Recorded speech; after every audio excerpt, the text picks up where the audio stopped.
10 नवंबर 1985 को दो भाई न्यू हैम्पशायर एलेंसटाउन के बेयर ब्रूक स्टेट पार्क में शिकार के लिए निकले थे। एक ने देखा कि रास्ते से हटकर कुछ दूर पर एक तेल का बैरल पड़ा हुआ था। उससे इंसानी पैर की हड्डियां चिपकी हुई थी। भाइयों ने तुरंत पुलिस को सूचित किया। पुलिस को बैरल में से 23 से 33 साल के बीच की उम्र की महिला और एक 11 साल की बच्ची का कंकाल बरामद हुए। इस बैरल के मिलने के 15 साल बाद यानी 2000 में एक और बैरल मिला जिसमें 2 छोटे बच्चियों का कंकाल बरामद हुए। इन कंकालों का पहचान की कोशिश दशकों तक चली। अंत में पुलिस की एक कोशिश उन्हें टेरी रास्मुसेन नाम के सीरियल किलर तक पहुंचाया, जो इतना क्रूर और चालाक था कि वो गिरगिट की तरह अपना पहचान बदलने में माहिर था। चलिए देखते हैं इस कैमेलियन किलर की अजीबोगरीब कहानी। टेरी पेडर रास्मुसेन का जन्म 23 दिसंबर 1943 को फीनिक्स अरिजोना में हुआ था। टेरी का परिवार बाद में हवाई बसता है, वहीं वो शादी भी कर लेता है। फिर टेरी अपनी पत्नी के साथ एरिजोना लौटता है, जहां 1969 को उनकी 2 जुड़वा बेटियां हो जाती हैं। 1970 तक टेरी रास्मुसेन एक बढ़िया इलेक्ट्रिशियन बन गया था। परिवार कैलिफोर्निया शिफ्ट हो जाता है, जहां रास्मुसेन के 2 और बच्चे हो जाते हैं। कुछ समय के लिए दंपति अलग हो जाते हैं, फिर जुड़ जाते हैं और फीनिक्स लौटते हैं। रास्मुसेन के धोखे और हिंसा का जाल यहीं से शुरू हुआ। 1970 के शुरुआत में रास्मुसेन को छोटे मोटे अपराध के लिए गिरफ्तार कर लिया गया। फिर 1975 को गंभीर मामले में फिर से गिरफ्तार कर लिया गया।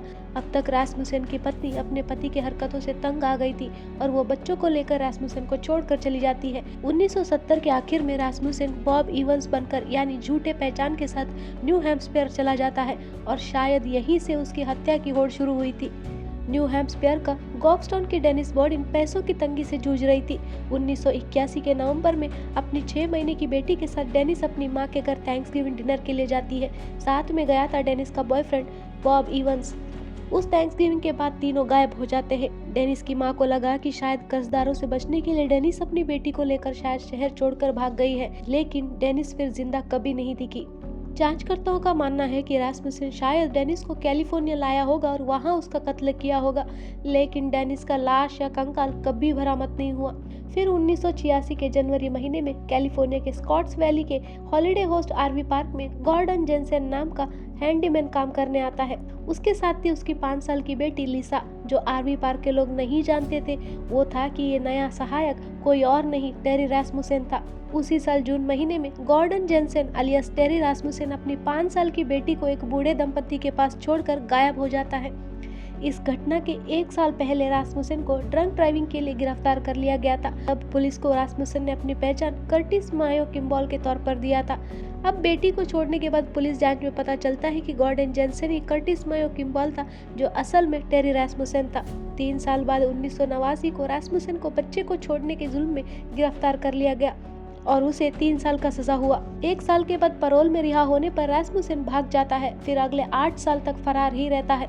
1998 को कैलिफोर्निया में बिना लाइसेंस के गाड़ी चलाते हुए रास्मुसेन को रोका जाता है, लेकिन पुलिस को इस गिरगिट की असली पहचान ना पता होने पर फरार मुजरिम रास्मुसेन बच निकलता है। इस बार उसने अपना पहचान लैरी वाइनर बताया था। न्यू हैम्पशायर के बेयर ब्रूक में बैरल में मिले औरत और बच्चे का पहचान अभी तक नहीं हुआ था। मई 2000 में कोल्ड केस के डिटेक्टिव जहां बैरल मिला था उस जगह फिर से जाते हैं और वहां पास पड़े दूसरे बैरल को चेक करते हैं। महज 100 मीटर के दूरी पर दूसरे बैरल में से 2 छोटी बच्चियों का कंकाल बरामद हुआ।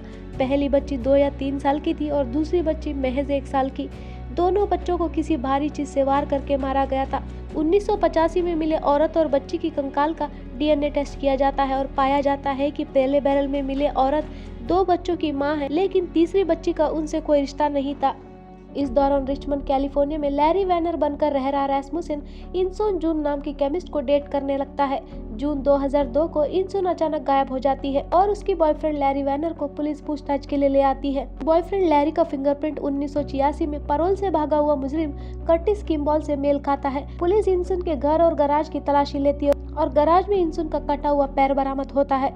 नवंबर 2002 में रास्मुसेन अलियास वैनर अलियास किम्बॉल को इंसोन के कत्ल के लिए गिरफ्तार कर लिया जाता है और 15 से आजीवन कारावास तक का सजा होता है। लेकिन पुलिस को ये नहीं पता था कि उनके हाथ खूनी नहीं सीरियल किलर लगा है। रास्मुसेन के डीएनए के साथ उसने जिस बच्ची को छोड़कर भागा था लिसा, उसके साथ मैच किया जाता है और पता चलता है कि वो बच्ची रास्मुसेन की बेटी नहीं है और रास्मुसेन उसकी पहचान बताने से इनकार करता है। 2003 में जांचकर्ता लिसा की पहचान के लिए केस ओपन करते हैं। अपने बुरे कर्मों के लिए सजा पाए बिना ही रास्मुसेन किम्बॉल बनकर 2010 में जेल में ही मर जाता है।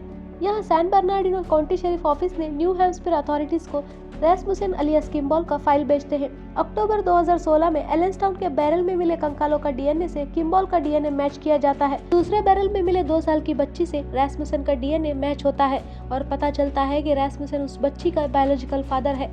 जनवरी 2017 को अथॉरिटीज ने बॉब इवंस और बैरल में मिले कंकालों का डिटेल्स पब्लिक करते हैं। डेनिस बॉडिन और उसकी 6 महीने की बेटी गायब होने पर भी बॉब इवंस का कनेक्शन को पब्लिक करते हैं।